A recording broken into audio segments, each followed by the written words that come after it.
Buen día, el día de hoy vamos a hacer la retroalimentación de la temática la electricidad, circuito eléctrico para grado octavo. Vamos a empezar por definir qué es la electricidad. La electricidad es un conjunto de fenómenos físicos que se produce cuando existe movimiento de electrones de los átomos que forman cualquier tipo de la materia. Los fenómenos físicos que se producen pueden ser luz, calor, movimiento, entre otros. ¿Qué quiere decir esta definición? Como bien sabemos, la materia está formada por partículas diminutas denominadas átomos. Esos átomos están formados por lo que conocemos como protones, neutrones y electrones. Cuando esas partículas, específicamente los electrones, se mueven, se produce la electricidad. La electricidad se puede manifestar ya sea mediante la forma de luz, un ejemplo claro es la bombilla, de calor, un ejemplo es el radiador eléctrico, de movimiento, un ejemplo de ellos es los motores.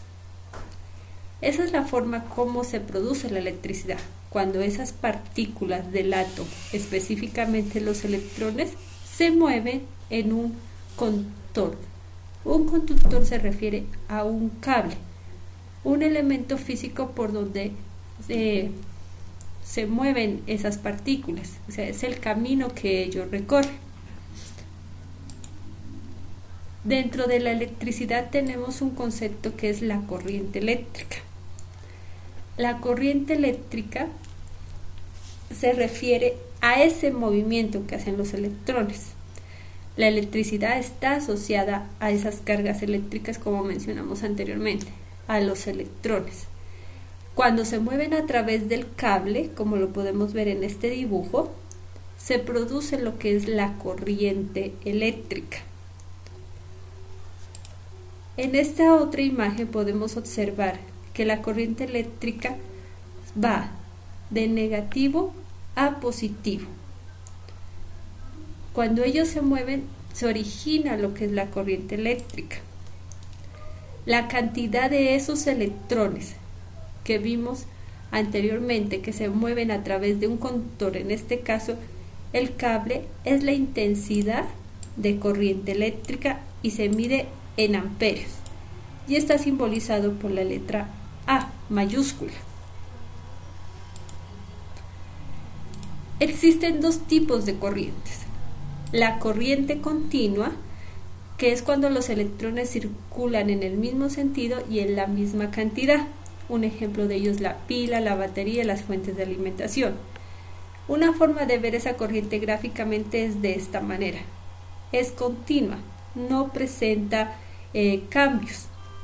Al contrario de la corriente alterna, es un tipo de electricidad que tenemos en las viviendas. Se produce en las centrales eléctricas y sí tiene cambios en el tiempo, miren, como pueden observar en esta imagen.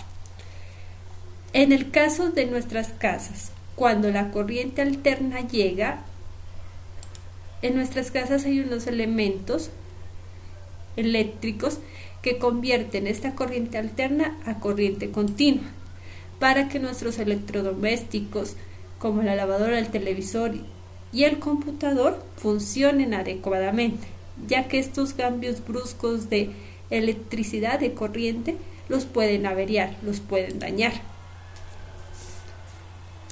Recordemos hasta el momento, la electricidad es el movimiento de partículas diminutas llamadas electrones, ¿cierto? Cuando ellos se mueven a través de un conductor, se denomina corriente eléctrica. Ellos se mueven de positivo a negativo, como observamos en las pilas. Se miden en amperios y entre más electrones se muevan por ese conductor, mayor va a ser la intensidad de la corriente eléctrica.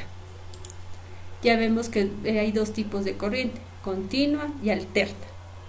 En la continua no se presentan variaciones, en la alterna sí, como lo observamos en estas dos imágenes. Ahora bien, vamos a hablar de un elemento importante en la electricidad, que es el circuito eléctrico.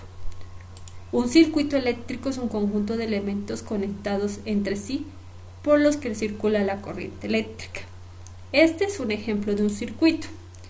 Tiene un generador que es el que proporciona, digámoslo así, la energía, proporciona esos electrones que van a circular por este cable,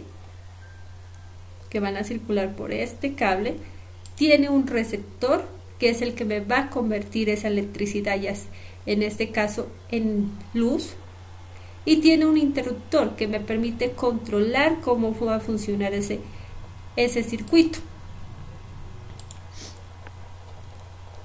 Ya vimos qué es un circuito eléctrico.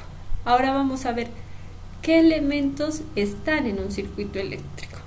Tenemos los receptores, que es el elemento que recibe la energía eléctrica producida por el generador y la transforma en energía útil para el ser humano: calor, luz, sonido, movimiento. De esta forma tenemos lo que son bombillas, resistencias, motores y timbres. Esta es la bombilla, ¿verdad? Y su símbolo eléctrico va a ser este. Este es un motor que va a generar un movimiento y su símbolo eléctrico es este que está aquí, que estoy señalando. Esos son los elementos receptores, o sea, son los que reciben la energía eléctrica y la transforman en algo útil para nosotros, ya sea, vuelvo a mencionar, calor, luz, sonido o movimiento. Luego están los elementos de conexión, que son los que conectan todos los elementos del circuito. Por lo general son los cables.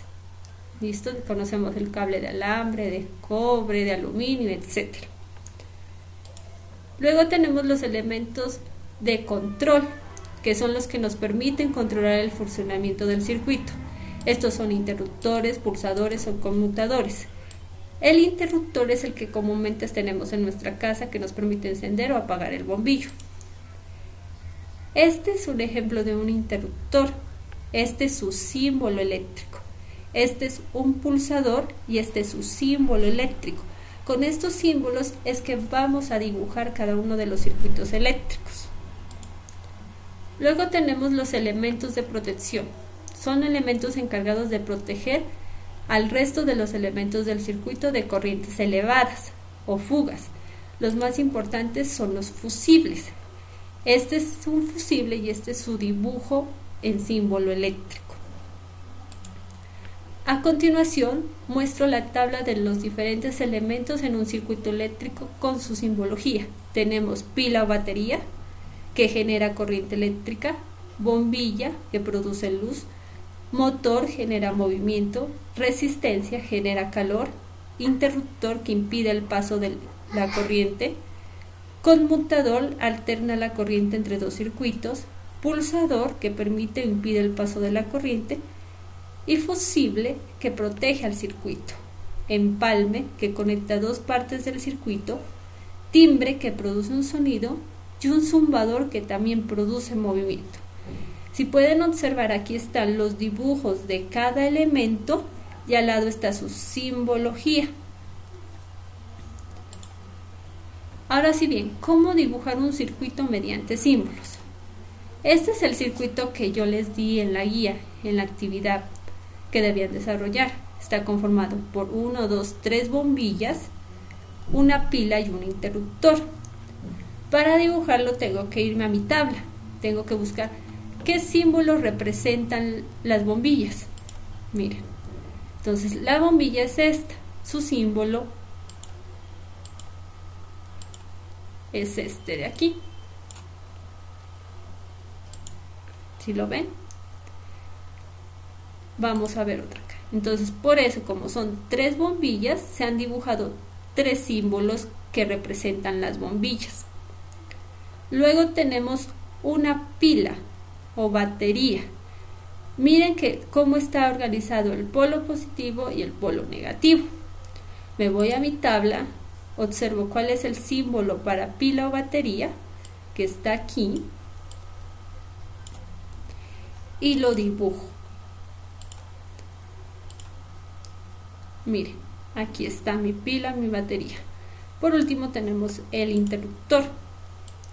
Busco dónde está mi interruptor, mírenlo aquí, y acá está el símbolo. Y voy acá y lo puedo dibujar de esta manera. En este momento está cerrado, que quiere decir que la corriente está fluyendo alrededor de todo el circuito.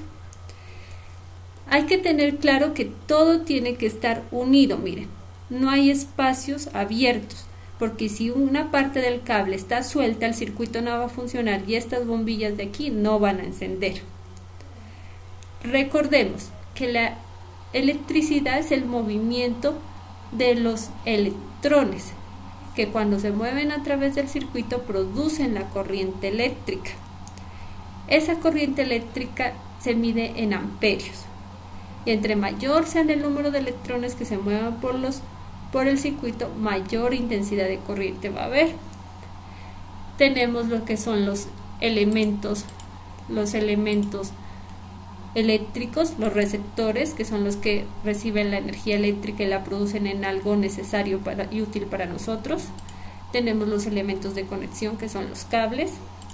Tenemos los elementos del control, que nos permiten controlar cómo va a funcionar el circuito. Tenemos los elementos de protección, que son los que me van a proteger todos los elementos en caso de que existan subidas o bajadas de corriente eléctrica.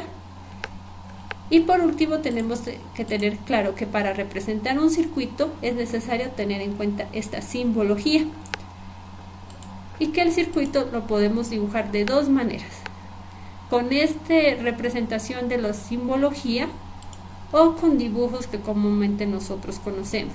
Para la actividad que propuse, yo di el dibujo con las imágenes de cada elemento y ustedes tenían que representarlo mediante la simbología, como este ejemplo que muestro a continuación. Muchas gracias.